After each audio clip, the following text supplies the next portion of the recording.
I'm joined this week by Shraddha Patel. Thanks for being here. Thanks for having us. Also, Georgia Weiss-Elliott. Thanks for being here. Thank you. Now, you are a UNM student, UNM graduate. You're both members of the collective Humans of New Mexico. Georgia, let's start with you. What drew you to this project? Absolutely.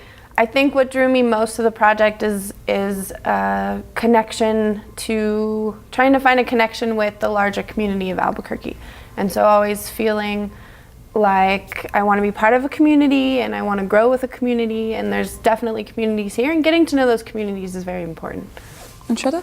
Yeah, I had always been, I'm actually from California, and so entering New Mexico, I was really fascinated with how much culture there is and how many different communities there are, and just like how interconnected they are.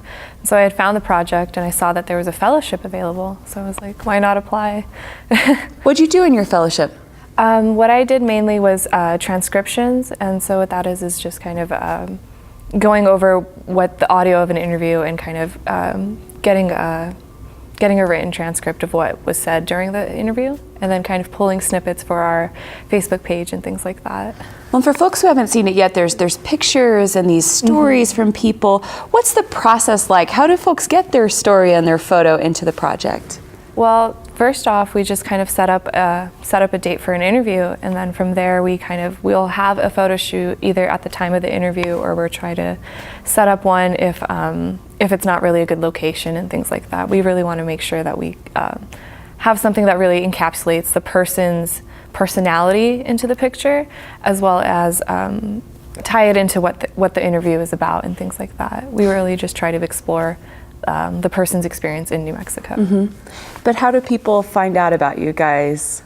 So one of the easiest ways is Facebook, and we'll find someone to interview, we'll interview them, and then all their friends will be like, wow, and their friends, and so it's sort of like our mini communities, and we reach out to people that way, and that's often how we find interviews. Is we interview one person and they're like, hey, my uncle back in Cañones is like, you need to talk to him, he knows a lot, his family's been there for generations. And so that's often how, we'll find connections, or through artists. We like to feature artists in the community to help build a sustainable, relationship with who we interview. And so it's often linked through other people.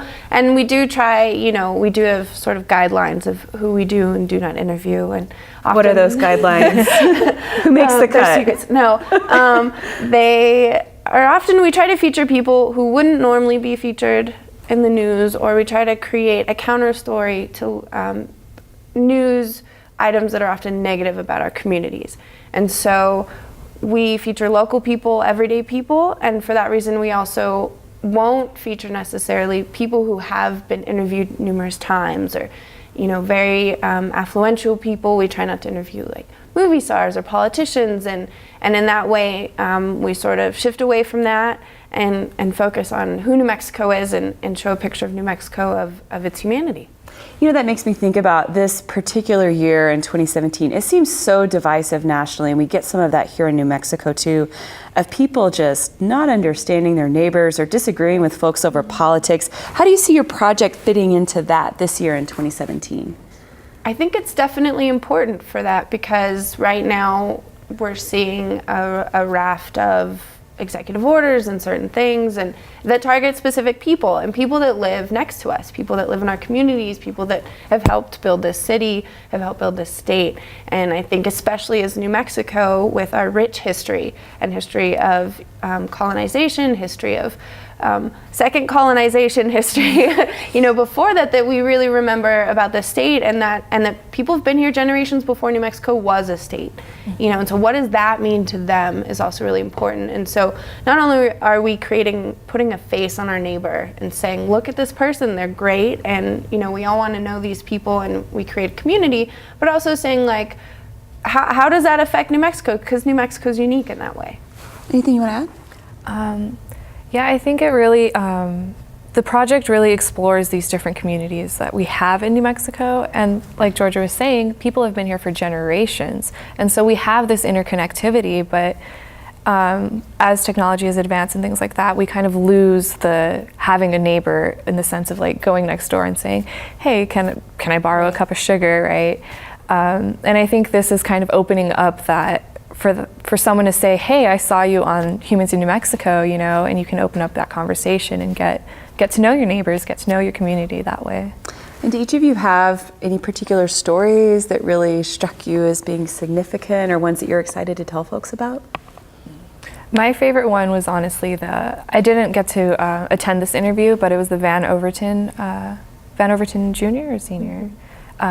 We have his story up on the page, and this was I think it may have been a month ago or something, but his story was just he recognizes a lot about the community, and I thought it was very impactful in how he presented it. And he was wearing this shirt and it said "Hug Dealer" on it, and it was just he was a very open, it was a very open piece on him, and that was just one of my favorite ones.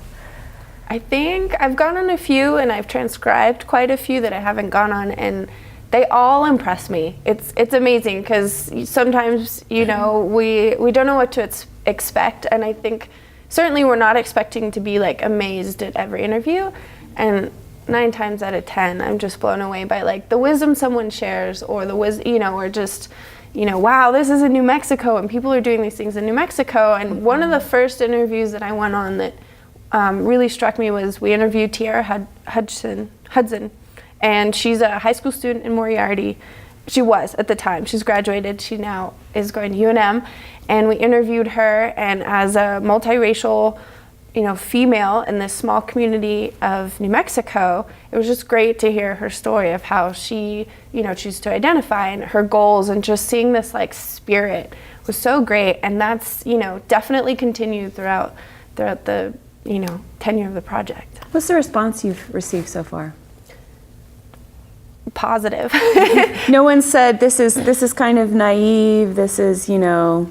We've had a few, you know, maybe mostly Facebook, right? I'm talking about Facebook, where anyone can comment and sort of stay in their little bubble still. But we've had a few comments that maybe weren't as encouraging, but the community has really taken root in the project too. And so if someone comments on an interview about, you know, sort of less than positive comment, the community is often there to support that, and to support the person being interviewed, and to say, hey man, like, you know, this is actually a really great project and they're doing this, and no one's really targeted the project specifically. Mm-hmm. And you know, anytime we go somewhere and we tell people, hey, this is what we're doing, this is why, people are like, this is great and we need this in our communities. Do you know where this originated from? Was this influenced by a project like, say, Humans of New York, that a lot of folks have also seen on Facebook? So it's kind of along the same premises, but the main difference is we're very focused on these people. It's not just some random stranger who's only going to give you a little blurb. You may get a paragraph, you may get a sentence, right? This is about having a weekly feature of a person and getting to know them and making sure that their story is heard. And I think that's more of what the project is. It's like the stories of New Mexico, right? And like who the people of New Mexico are really, and like what those experiences are, what the different interactions are, what the community faces, whether that be the growth from agricultural background to like being in the city and things like that. What's the goal of this? What do you guys hope to accomplish, say, a year from now? Personally, I really just want this project to just keep on going. Like, it's a really great collective. The amount of community that's involved is just, it's remarkable. I mean, it's something that'll put New Mexico kind of on a level of understanding regarding who the state is in the grand scheme of things, right? And yeah, I really want it to just keep going and keep getting these stories out there and making sure that the people's voices are heard and these stories are not forgotten. Are you guys taking new collective members? Always. I think one of the goals of the project is to increase capacity. And so right now the project is completely volunteer-based, which means that while we have, you know, maybe some money from grants, most of that money goes towards equipment, or it goes towards transportation to get, you know, to Pecos or to the south. And so most of that is spent on that, and we don't, you know, pay ourselves. So right now it's all volunteer based. That means interviews, photography, audio, transcriptions are all volunteer. So we are always looking for more community members. If people want to get involved, there's a link on our website that says get involved, and you can volunteer to do transcriptions. You may be a photographer, you may be an audio, sound engineer or someone. And we're always just looking for little pieces of the puzzle. And so we definitely, give us your information if anyone's interested. But yeah, always. Well, thank you both. And we will put a link to your website on our website, newmexicoinfocus.org. Glad to learn a little bit more about the project. Yeah, thank you so much. Yeah.